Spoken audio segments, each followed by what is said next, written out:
You are listening to the Schrobank Show here with Champagne Schroeder. I'm also got my man Rated R Randy over here. What's up? Hey, and I got my man Rowdy Ray. What's happening? Hey, fellas, I got a question. What was, in y'all opinion, the worst curve y'all ever caught? Curve, man. That's tough. I don't really be putting myself out enough to be getting curved like that. So, what you telling me is you rather play it safe than kind of game. I have played it safe, yeah. I played it safe. One time I could point to was in the 6th grade when I was trying to make conversation with this girl. And I turned over to try to say, like, hey, how you doing? Or something like that. And I'm in Georgia, right? So one of the saying, they had a saying. So I turned over and I'm like, hey, how's it going? What's up with you? And she said, boy, shut up talking to me. Sheesh.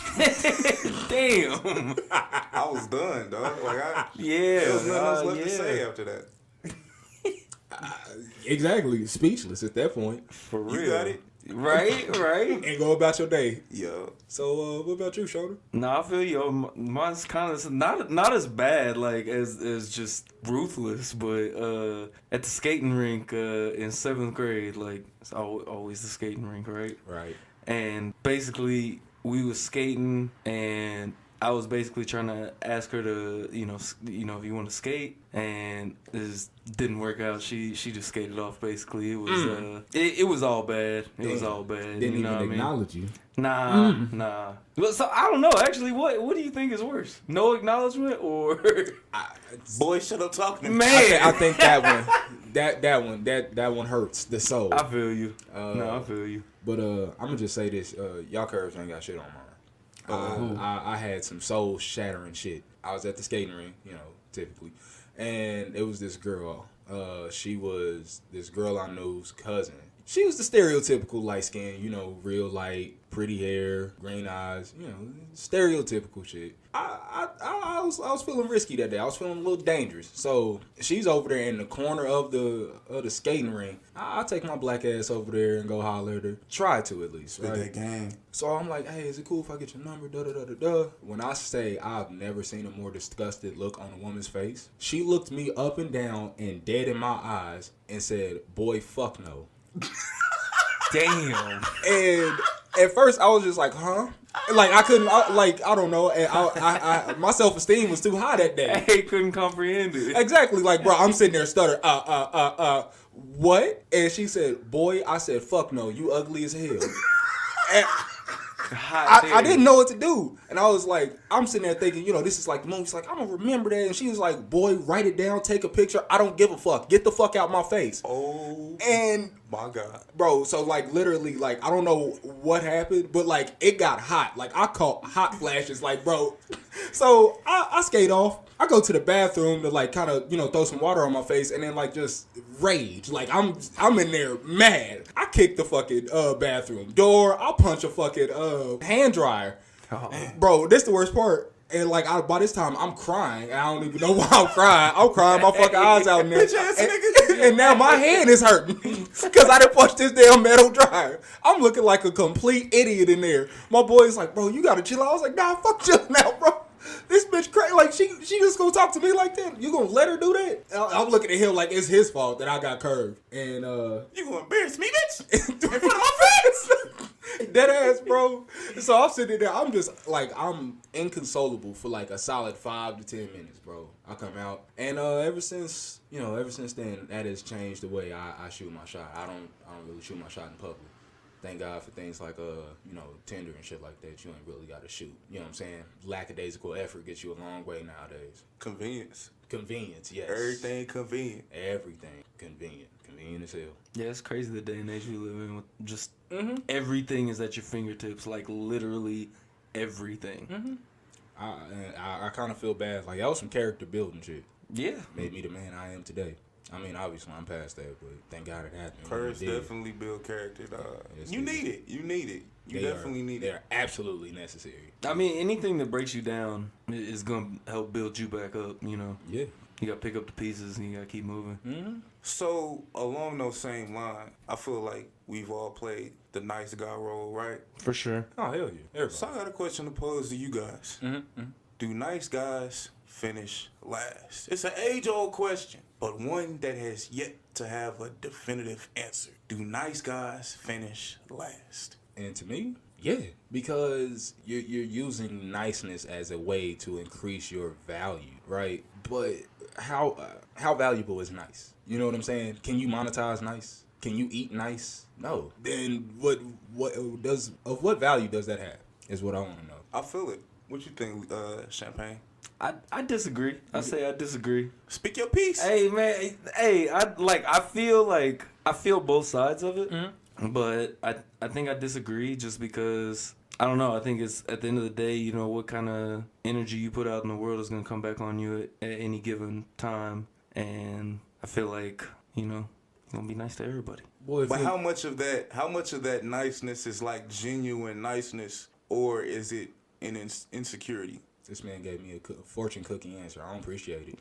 I did. He really did. And let me clarify myself. When I say nice, I mean like as in like the stereotypical version of nice. Yeah. You know what I'm saying? The pushover. Pushover, motherfucker. Yeah, that's what I'm talking about. Sam, suck it. Okay. Exactly. I'm not talking about. Yeah. I'm not talking about. Hey, I need to push my woman down the stairs because I'm a man. Like, no, I'm saying like I'm just not finna let her run all over me. Like you gotta set boundaries. Like there's balance is basically what I'm trying to get to, because the nice guys, they try to make themselves seem like they're just these overtly nice men. Yeah. And a lot of times them motherfuckers be predators, but that's a whole nother topic for a whole nother day. But yeah, no, that's why I say nice guys do finish last to me. You know? Yeah, no, I feel you. I think you said the perfect thing, though. Balance.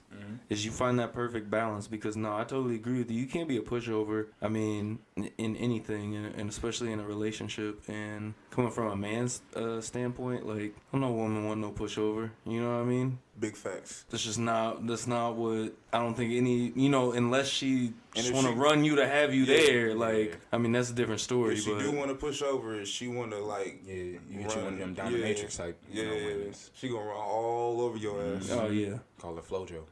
So, but I definitely feel like you just gotta find that balance. I think you gotta find that balance within yourself. I mean, this is so vague and whatnot, but I feel like in everything in life too. I mean, it goes hand in hand with life. It's very broad, but like also with that balance, you gotta find what complements the other. You know what I'm saying? Because, and I'm not saying like there's just a mold for niceness, or, well, I am saying that, but like there's not just a mold for the man, like, you know, the mold of a man. You know what I'm saying? Like there isn't just a one size fit all. Correct. Because, you know, your woman might be a little bit more masculine than you in certain aspects, and, you know, you might be a little bit more feminine than her. You got to play off each other's strengths. You know what I'm saying? Like, you can't just, sometimes it's not meant for every dude to just be the all-encompassing man. For sure. It's just not feasible. But and that's exactly why every relationship has its own dynamic. That's why every relationship's not meant to work out. That's why, you know, you gotta find that right balance. You gotta find the yin to your yang. And be patient with it, man. I mean, at the end of the day, it's people all around. So what's special to you? What's gonna feed your soul at the end of the day? But my personal opinion, as far as, you know, do nice guys finish last? I don't think they finish last, but I damn sure know that they don't finish first. And I say that because, like I alluded to earlier, a lot of times nice guys cover up being nice, or they use their insecurities to cover up being nice, and they just water themselves down, and then they're left with not being able to contribute anything to relationships. So you're being nice because you're scared to be yourself. Can't do that. So that's why I think nice guys finish in the middle, because they'll always be better than the dude that just be trying to beat a woman ass, but they're not better than the dude that's like showing balance. You know what I'm saying? Sure of himself, and, you know. Sure of himself, and that's what a woman wants, for the most part. Yeah. And like honestly, I feel the same way that you're saying that, like that's what a woman wants. I feel like that goes both ways too, because don't no man want some insecure woman. Insecure, you know what I'm saying? Go every which way you tell them to go. I need some resistance. For real. And I'm not saying I need attitude like that, but a little bit, un poquito. Yeah, a sprinkle. Yeah, sprinkle me, man. You know what I'm saying? That's all. That's all, brother want. I'm not asking the world. You know what I'm saying? I'm not saying, you know, you be Wonder Woman or no shit like that. But just you sure yourself. You know, we both know who we are, and then we can make a new person as each other. You know what I'm saying? As a unit. You know what I'm saying? So just to have some balance, what type of woman would you say finished last? Ooh, low key, it might be the quote unquote pygmy. Pygmies. Yes. Why do pygmies finish last? Because you do all these things just for male attention. Yeah. You know what I'm saying? And like this is the whole thing. Attention has become a new form of currency. At least it's been rebranded as a new form of currency. You know what I'm saying? Because for real, especially though. with the boom of like social media and whatnot, all this does is just reinforce it. Because at first, before that, you know, you give a woman a little attention on the street, and then, you know, you so on and so forth. Then it's more interpersonal. Now there's multiple streams of this attention that she can receive, and so when she can get it in droves, and if that's what, you know, makes her feel whole, to what end will she go for this attention? And just to piggyback off what you just said, man, you know, it's crazy how some relationships have failed because a man hasn't posted his woman on social media accounts. You know how crazy it is, man? It's ridiculous. Just because, let's just say he wants to remain more private, because like at that same time, does he have a picture of his mother up? I'm doubting it. I'm kind of doubting it. These are people he cares near and dear about. You know what I'm saying? That's near and dear to his heart. So why? All right. It's social media is just weird in general. I feel like it's almost, to go back to what we were talking about, a balance of just like what do you really want to put out there. And I think like it also becomes hard. Like you know, we grew up with social media. You know, we didn't necessarily know what it was when we were middle school, high school, you know, whatever age, using it. And you know, now that we're older, it's, you know, I definitely, me growing up as a person, like I definitely want less and less on there on social media. I post less and less. You know, I'll see memories on Facebook and whatnot. It's like, the hell was I think? Why was I just posting random stuff? Why am I just talking about what I'm doing in the day? That's silly. It's weird, and I think that like almost every generation is gonna go through that from here on out, and we were kind of the first generation to really feel that. And you know, you get it's a curse and a blessing, because at the same time you can also see, like I can visually see, like, well, I'm not that idiot anymore. Like I'm growing up, like, right, you know what I mean? I'm not that same person, but at the same time it's like, that's just out there somewhere. You know what I mean? Or like pictures. It was TMI. Yeah, exactly. Yeah, and no reason to be on the book sharing, hey bro, I had a PB&J today, that was fire. Exactly. Like, you know what I can't even lie, dog. I still do some of that shit. I mean, if I just go to Zaxby's and it's hidden, or I mean, I feel you. And that's the weird part, is that like I feel like Twitter kind of defies a lot of those rules, because it's kind of where you are just supposed to fire off like random thoughts, whether they be funny or introspective or, you know, whatever have you, right? We shared way too much on Facebook. Yeah, and it's not like the fact that like, but you're not sharing like what you had every day, or like every day you're sharing something, or I guess kind of still is to that point though. I mean, you think about like Snapchat, like people, I swear people are more inclined to put what they're experiencing on Snapchat rather than just experiencing it, man. Good. Like man, me and Rowdy Ray went to a preseason game in LA. It was the Texans and Rams. We got out of this game, and both of us were so mad because we was like, damn, we didn't even get a picture of the field. Nope. But you know what? We enjoyed the hell out of that game. Hell yeah. My first time at LA Coliseum, I was bugging out. It was awesome. You don't have to have that, like, take a pic or it didn't happen. You know, man, that's the culture we live in now. Like, it's just take a pic or it didn't happen. Like, screenshot it didn't happen. Like, low key, this stuff makes me want to throw on a tinfoil hat and be like, bro, this is just how they recording us now. Everything is surveilled. Yeah, and look at us right here with 3 mics right in front of our faces. Voice recognition. Hey, we helping them. Exactly. We about to get killed. Fuck with us. I just want to say shout out to my NSA agent. You know what I'm saying? Hey. Hope you have a blessed new year, brother. Hey, get us some more followers. Please and you know what I'm you. saying? Big facts. But for real, it's a testament to the day and age we live in. Cause like, I feel like you're right. I mean, it's still between Twitter, Snapchat. I mean, even Instagram. I mean, I guess Facebook too. I mean, there's constantly gonna be oversharing of you know, everything, and at every level of like age groups and whatnot, I think. And there's always going to be those people that are you're going to have your people that are over posters. Yeah, because that's just natural with some people. They just are oversharers.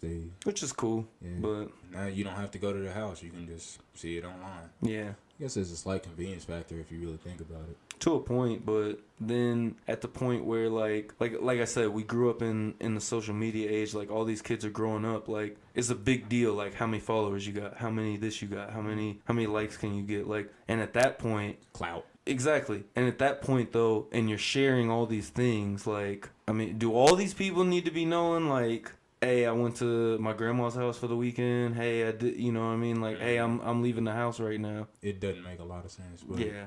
we starting to sound like grumpy old men at this point, too. Yeah, you right. I mean, Y'all niggas sound like grumpy old men. Say word. Okay. Hey, yeah. Nah, he right a little bit. But, All right. Begrudgingly, I'll say yeah. so what you take then on oversharing? I'm not gonna tell nobody how to run their social media and run this and that and that. All I can say is, man, just if you gonna do something, just have your own style to it. Have your own wave. Like, there's nobody out there like you. You're a one-of-one. Embrace that shit. Quit trying to be programmed by all these YouTubers and all these dudes on Twitter with thousands of followers. That shit whack, dog. Y'all look whack as hell with father figure ass Twitter.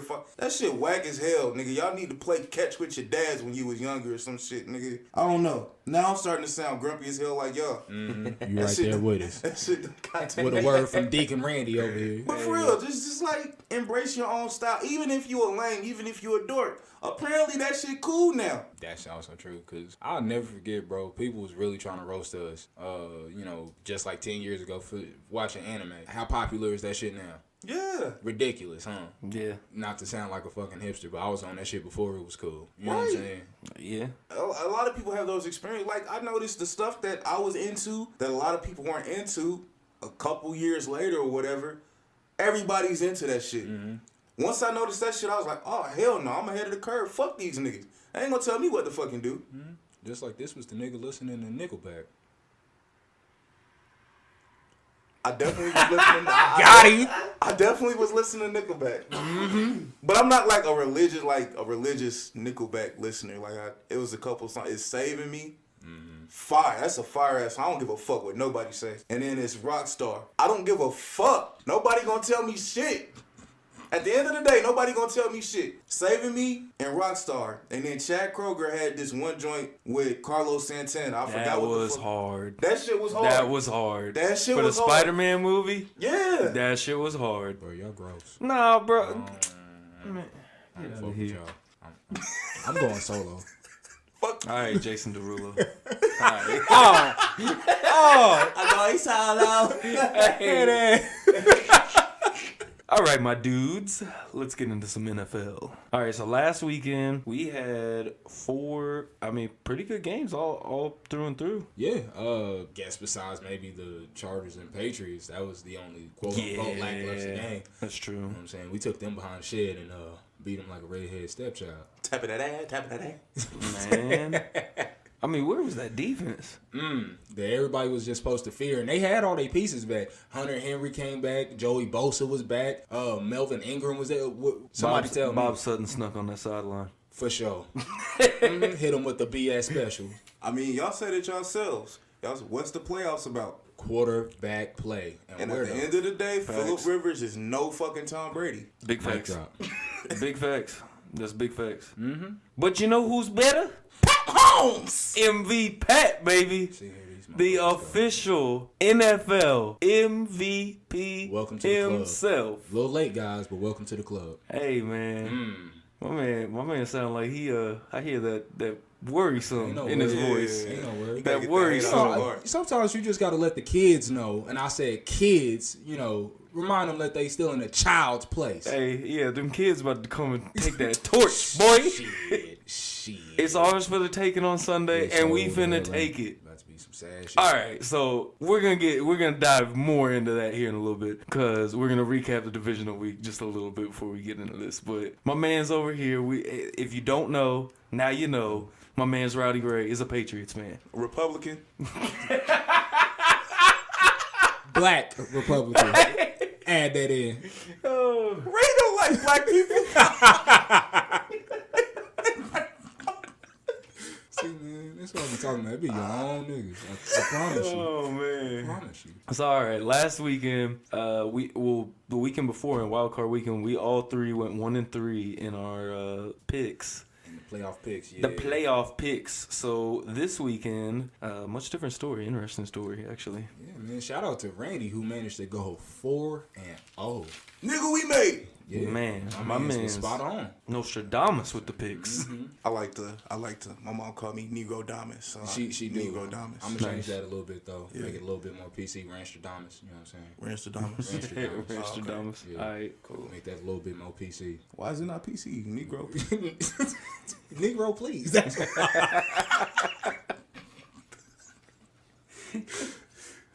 All right, so we had Randy at a perfect 4-0, picking the Chiefs, Rams, of course the Saints, and the Patriots. Ray, on the other hand, his only L was picking the Eagles. Yeah, the Eagles. Instead of flying, they died on me. Yeah, and I also picked the Eagles as well as the Chargers. What happened to Big Dick Nick? Exactly. Man, See, He I'm had telling you. erectile dysfunction that game. ED Nick. ED Nick. He hit him with the limp doodle. He hit him with the limp doodle.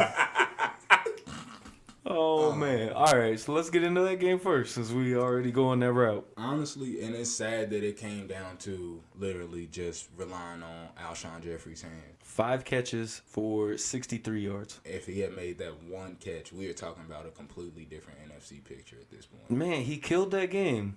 Just that one play, man. play, and he has some of the surest hands in the league. Some of them catches he made in that game Exactly. was ridiculous. But- like literally right when I turned the game on, they up 14-0, and it's about like a 10-yard out route or so, and I mean. Jeffrey is just completely covered. Jumps up, snags the ball like it's nothing. Also, I do want to say this: Marshawn Lattimore is not that good. If he doesn't hold at the line of scrimmage, he's not that good. He is burnt toast more often than not. He's not a very good cover corner. I'll just keep it real about it. Who that nation can come see me.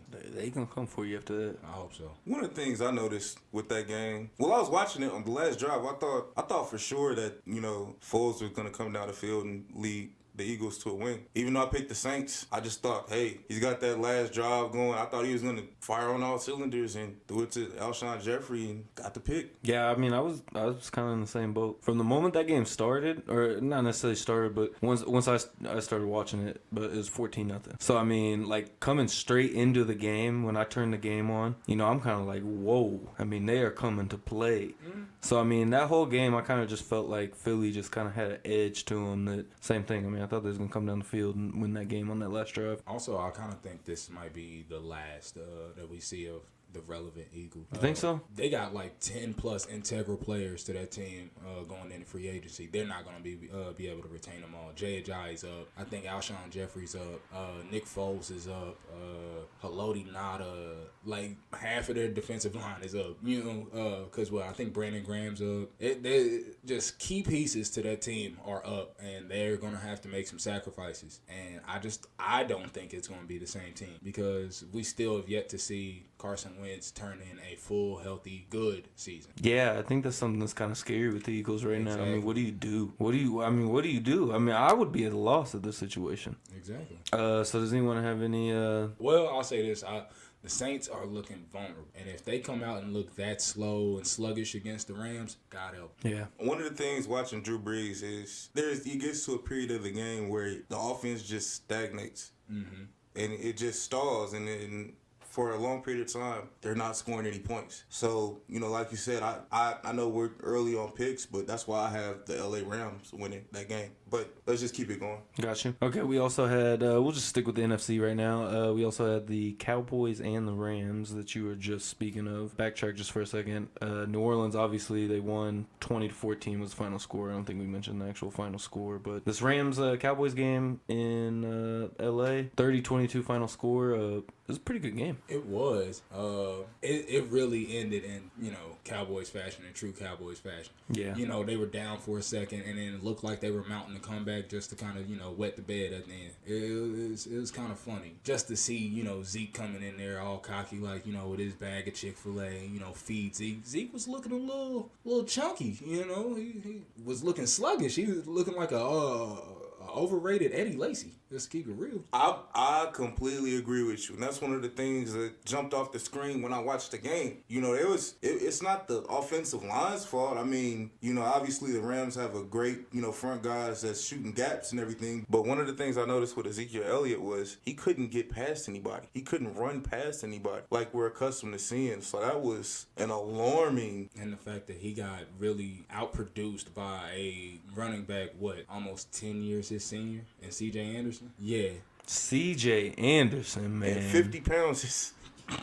Man. Come on, man. Y'all got to get off C.J. He's had a rough season, C.J. Anderson looked like Mike Tolbert. I don't give a damn. Man. I mean, he he's produced. he's a big I fact. can't even hate on him. Yeah. I mean, I think he was I want to say he was number 3 in rushing this weekend out of all the running backs. Wow. Damn. A dude who's, been on 3 different teams this season? Yeah. This past Top season? 3, I'm pretty sure, was Sony Michel, Damian Williams, and CJ. Yeah. The fact that Sean McVay has just a two-headed monster, you know, in his backfield humming right now is it's alarming, I'll say. At least, For sure. for the Saints. For anybody they're going to play in the next 3 weeks. One thing I want to say that I noticed at the end of the first half, how the hell do you get sacked by your own lineman? I don't know if y'all seen that play. Oh, yeah. How the fuck did that happen? That's stupid. Who is these refs? Like, what the fuck? How is that a dead ball? I'm at a loss for words because that was some silly shit. Dude, like, so not only to mention that, but it just reminds me of a play I saw in the Steelers Saints game. I want to say first or second drive for the Saints. Deep ball, probably like a 40, 50-yard throw from Breeze deep down the field. Overthrows his man. Joe Hayden goes to intercept the ball. Kind of has a hand barely on the receiver. I can't remember exactly who the receiver was. Flag. And it's pass interference. The Saints got to the 1-yard line and scored on the next play on an Alvin Kamara touchdown run.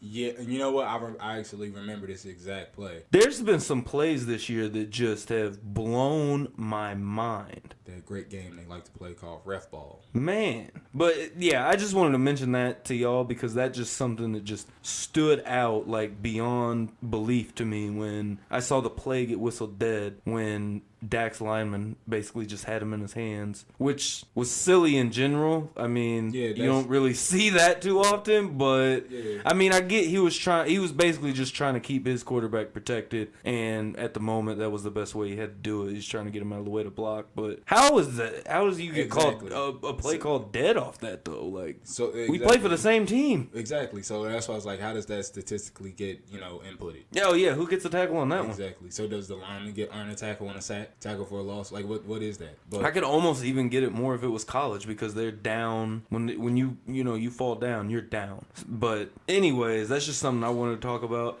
Other than that, the play at the end of the game that sealed the deal, that was an amazing play to me by Jared Goff. And I think pretty much proved, like, kind of what I was talking about last week, that, like, I think Jared Goff is just on a different level than Dak, and Dak just isn't quite, I mean, maybe he will become, that quarterback that can get it done, but at this point, I just don't think he's a quarterback that's going to get the job done when you get this deep in the season. But that run by Jared Goff and the decision to take off with the ball was phenomenal. Honestly, I don't think Dak Prescott is a team elevator. You know what I'm saying? Like, those guys that are just so good, they instantly elevate a team. An example, Khalil Mack. You watch that, Chicago Bears defense go from good to scary. And Dak is serviceable. You know what I'm saying? And Jared Goff is, I don't want to say he's great, but he's good. You know what I'm saying? He's confirmed good. Oh, yeah, for sure. I mean, yeah, he's not necessarily great or anything. I'm not saying that by any means. He doesn't wow me, but for the system that they run, and it just makes me want to give more credit to Sean McVay for, figuring out a scheme that works for that guy. For sure. And making him a good quarterback. And I don't think Jason Garrett can scheme Dak Prescott that well. I just don't think that's, within his realm of, work. I mean, I think you definitely said a word with that. I think Dak's personality is more team elevating than Goff's. I just believe that Dak doesn't have the skill to back it up. When push comes to shove. So it's only so much talking or motivating you can do. What are you going to do on the field? If you're not doing enough on the field, the team's not going to go too far. But I definitely agree with you as far as Jason Garrett and not scheming him the right way. That kind of makes me want to ask a question that maybe we can, put a pin in for later. But Okay, to get back to the recap of last week. Moving on to the AFC, we will start with the first game on Saturday in a snowy Kansas City. The Colts went down 31-13 at Arrowhead. And I mean, this game was, as a Chiefs fan, I mean, there's nothing better than this game. This was the game. It's been a long time. Man, but not only that though, just the way that they played out there on Saturday. I think it shocked everybody. That defense, I mean, very first that was the biggest shocker. The very first play of the game, they stopped Marlon Mack for, a 2-yard loss or something like that in the backfield. I mean, at that moment, I kind of felt, okay, let's see what we look like in the past game, but okay. They really stepped up. For sure. was out here looking for revenge. One of the things that I was thinking watching that was, did we assemble a playoff defense? Man.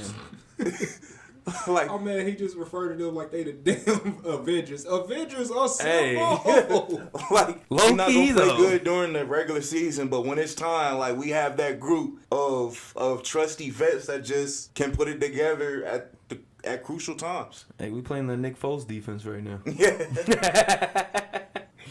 Had Nick Foles on defense. But I was greatly impressed with the Chiefs in this game. We talked about Andrew Luck had 222 yards against the Texans, right? Mm-hmm. The Kansas City Chiefs held Luck to 203 yards, 1 touchdown, and Marlon Mack 9 carries, 46 yards. Mm-hmm. So I mean, obviously only 9 carries because they were down most of the game. Chiefs defense has to keep it up. I mean, that's really the key to if this defense is going to play like this. I think that the world is our oyster at this point. I mean, it comes down to effort. We just need them to be flying around like they were doing against the Colts, against the Patriots, because we don't know what the conditions are going to be with our passing game. We don't know if the conditions are going to weigh too heavily on the passing game. So defense has to fly, and the running game has to be elite, man. No, for sure. And I mean, look at the Colts game just as a example. I mean, there was a lot of balls that definitely would have been caught if it wasn't for the weather, I feel. There was a lot of drops. There was a lot of, where Tyreek was open enough to get something downfield, maybe like 20, 30 yards downfield. But as it came down, he just wasn't able to judge it right or whatever it was exactly. The weather's definitely playing a big part in it. Basically, what I'm saying is the weather fucked up those passes. I agree. Definitely impeded some progress on that. So moving to the second AFC moving on to the second AFC game, we had the Patriots come away with a 41-28 victory over the Chargers. And the Chargers, they are who we thought they were. Facts. Exactly. Facts. A bunch of pretenders. A bunch of pretenders, boy. You know what I'm saying? Y'all must have forgot who really run the AFC. 8 consecutive AFC championship appearances. Holla at your boy. You know what I'm saying? 3. If we win this upcoming Sunday, it'll be 3 straight Super Bowl appearances. Dynasty. Don't play me. Don't play with me. Hey, but realize how you mentioned in both of those just appearances. It wasn't wins. Motherfucker, this your first one. And what? The gall of this motherfucker. I can't believe this. Appearances. Key word. Appearances. And managed to get 2. Oh, this motherfucker. Stephen Ray Smith right here. Hey. I can't believe this dude. He really just tried to pull that. On some real, when was the last time y'all been in the AFC Championship? 20 years ago, right? Motherfucker, you was in diapers. You was sucking your mom's teat last time. I don't want to hear it. I've got to look at my team be great. This is your first time. This man gonna be trying to explain this shit to kids. Which is why I say Tom Brady can't be an underdog. You explained it. Everything I needed to say about why Tom Brady's not an underdog, you just explained it. But let's talk about present season context. Wasn't everybody saying Tom Brady is washed? Is the dynasty over? This was the consistent storyline I'm hearing across all news outlets, sports news outlets. Is the dynasty done? Is Brady and Belichick cool? Are they good? What's going to happen? You're watching the dynasty fall apart. Blase, blase. And what are we watching right now? The narrative can be whatever it want to be. They can make the narrative whatever it wants to be. Powerful though. But what does the stats say about Tom Brady's play? Where is he? Hey, But where is he ranking amongst the QB? I'm sure he's not ranking towards the bottom. No. I'm pretty sure he's up towards the top. Top 16, top 12. I mean, it's Tom Brady, man. But he still has Belichick. Like I said last week, going into the game against the Chargers, he still has Belichick. He still has Gronk. Maybe half a leg Gronk, but he still has Gronk. So we don't get full meathead Gronk. You know. Yeah, not me head Gronk. No, not me head Gronk. But I understand why they could possibly peg us as an underdog, because essentially people have hyped up this Chiefs offense as a juggernaut, and rightfully so. It is. It's a buzzsaw if you run into it. You know what I'm saying? And our offense is not nearly as explosive. It's more methodical, but it's not nearly as explosive. You know what I'm saying? Like you guys are like a fully automatic rifle while we're just shooting a sniper. We pick our shots a little bit better. Y'all spray just from the hip and that shit works. But I feel like at the end of the day, when you're looking at this matchup and you're looking at all the things that have transpired over the course of the season, the Chiefs' defense have been miserable. We just got a good game from them last week. With that said, we know Tom Brady can attack on all cylinders whenever he feels like picking his game up. And we have a shitty, we don't have, but our defense has been shitty. No. Go ahead and So say I feel it how like it was. It's a shitty defense. So I feel like it balances the game out. Yeah, our offense is killer. We can put 40 points up on the board, but we can also give away 40 points. Couple that with the fact that it's the Chiefs, and historically we're an accident waiting to happen, a peg under the Dallas Cowboys. Couple that with the fact that we're going against Belichick, Tom Brady, and the best cheaters to ever do it. I just don't see the underdog. But I agree with what Ray was saying. I think, like, in the context, I think at the end of the day, the Patriots are the underdog in this one. I get what you mean about Tom Brady. I get what you mean about he can't be an underdog, but at the same time, like, the team around him compared to the team surrounding just the Chiefs in general and the quarterback that Patrick Mahomes has become.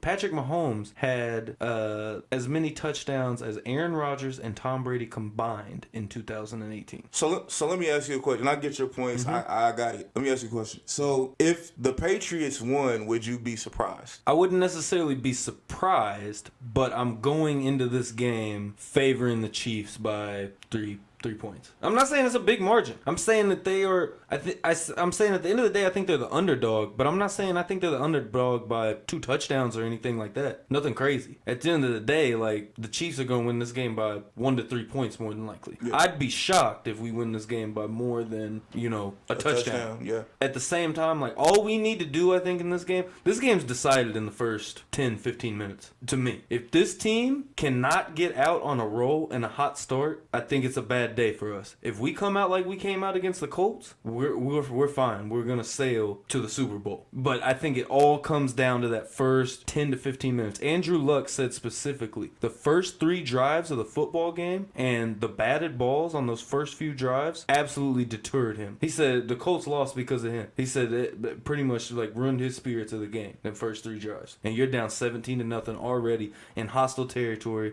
in the loudest stadium in the league. Sound like excuses to me. But we know Brady ain't finna break down like that. Just to be completely real about it, that's some bullshit. You gave up on your team. You said you gave up on your team. That I couldn't accept that. If I was his teammate, I'd be calling him out, calling him all types of names, anything but a child of God. Boy, and you would be a locker room cancer. I don't want you on my team. Real cancer. He gave up on us. So I care too much. But I think he was just being realistic about how the game goes. And how difficult it is to play in an environment like that it's like, it's not only them 11 dudes on that side of the ball that's coming at you. It's 80,000 people in the stands coming at you at the same time. You can't hear. You can't, Thank God that's not my quarterback. Like, I don't think he was talking from a position like, our first 3 drives didn't go good, I'm pussy. I think he was going more for, like, realistically, fuck, this didn't go right, this didn't go right. I'm down 17 to this prolific offense. We're fucked. I think that's what he meant. Like, we're fucked. I'm going to still try. I'm going to give it everything I got, but damn, it doesn't look good right now. See? Nah, I agree with you, and especially with a quarterback that you talking about that just came back from the shoulder injury that he had to have the season that he had, and bring these Colts out of the cellar and into the playoffs, which kind of plays more into my narrative, because if you beat those are insurmountable odds, basically you had a damn near career-ending injury to your shoulder. You gonna let 80,000 people try to hold you back? That's all it take. That's all it take is a crazy fan base. Yeah, because it's a different environment. That's exactly why Tom Brady have trouble in that stadium. That's exactly why. Andrew Luck said, all these niggas cheering. Big facts. Them decibels finna be up.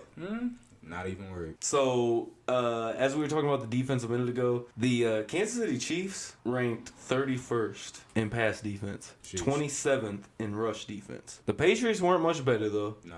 22nd in pass defense. They were 11th in rush defense. Solid, but also not what you need to stop with these Kansas City Chiefs. I feel like that's enough to stop that run game. No, but I'm saying that's not what you need to worry about stopping. You need to worry about stopping that pass game. The run game is so good because that passing offense is so good. And now that there's a healthy Sammy Watkins, you got Tyreek Hill on the other side, you got Travis Kelce in the middle. I mean, what are you going to do? And we've proven to shred them earlier in the season. Exactly. And ultimately, I think we lost that game earlier in the season because Pat Mahomes missed 2 touchdown drives, 2 touchdowns earlier in that game. Or else we would have had that game by at least a touchdown. So you feel like he left points out there on the field? Yeah.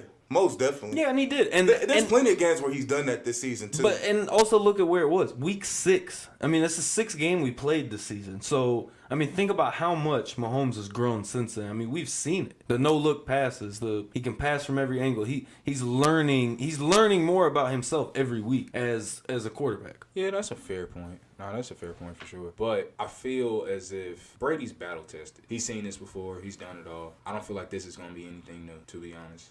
But has he done it in Arrowhead? Something I want to point out real quick. So you said 8 AFC Championship games in a row, correct? Mm-hmm. 3 of them road games. Now, how many the Patriots won on the road?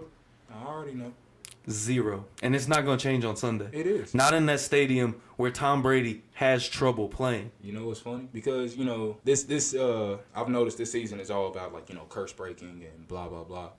Phillip Rivers finally got the monkey off his back. He finally beat y'all in Arrowhead, right? And then y'all finally beat the Colts, right? You know what I'm saying? After going 0-4 against them, and then postseason, another curse is about to be broken. The only thing about that is it ain't no curse. No, it's a curse. Where? When? I ain't heard about this curse because these other curses exactly. I've heard about. It's just not publicized. Oh, okay. Yeah, you out here watching that fake news. My man Ray just grabbing shit out the air.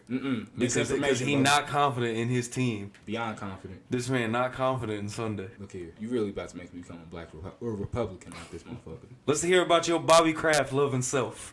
All right. I want to hear. I want all the smoke.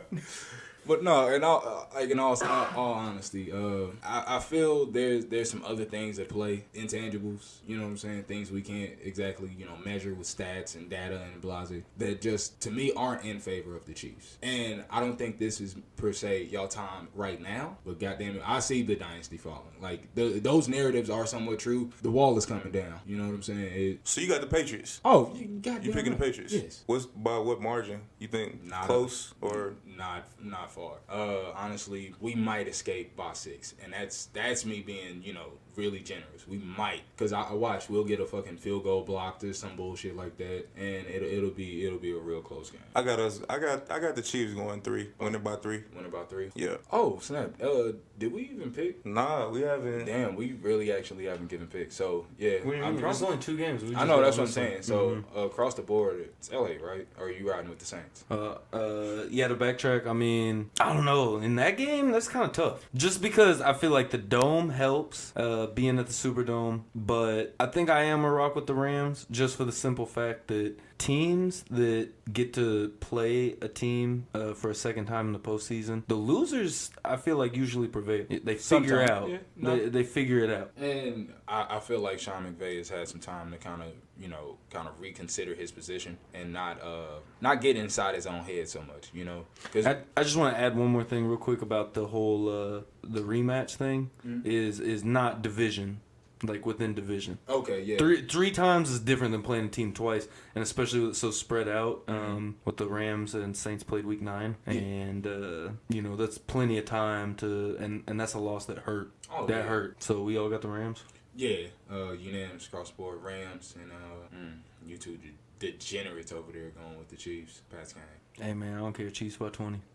See, just know he lost y'all that game just for saying that. Hey man, you want somebody to blame? That's your man. Nah, bro, Pat Mahomes. He gonna bring some hardware in that game. He got that MVP trophy now. I really want the Rams to win against the Saints because I know their fans are gonna travel to Atlanta. Whereas I know the Saints, if they win, their fans are gonna be coming in bunches to Atlanta. Oh, for sure. And it's basically home field advantage. And then you're putting Drew Brees in a dome. Oh Lord, man. So our NFL picks.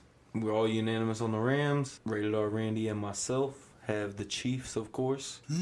And my man Rowdy Ray has the losers on Sunday. See, here you go. All right. All right.